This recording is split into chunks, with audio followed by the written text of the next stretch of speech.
जिस दौर से हम लोग, हमारा देश, हमारा लोकतंत्र आज गुजर रहा है और जो एक भयानक खेल चल रहा है पूरे लोकतंत्र को कैप्चर करने का, हाईजैक करने का, उस खेल को हमारे नेता राहुल गांधी जी, खरगे साहब, वेणुगोपाल जी, प्रियंका जी, जयराम रमेश जी, तमाम नेता हमारे, हम सब बार बार आपके सामने लेकर आते हैं।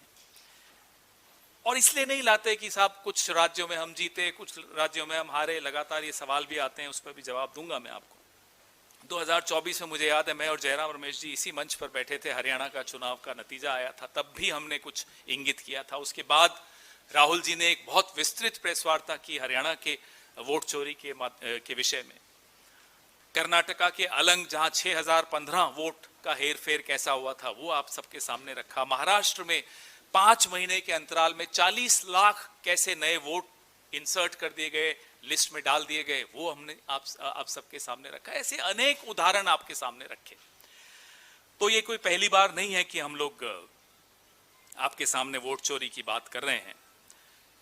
एक वोटर लिस्ट के जो फ्रॉड से, उसके अलावा SIR की चाबुक और परिसीमन का चक्रव्यूह, ये 3 तरीकों से आप देख रहे हैं कि कैसे पूरी चुनावी प्रक्रिया को अपने कब्जे में लिया जा रहा है।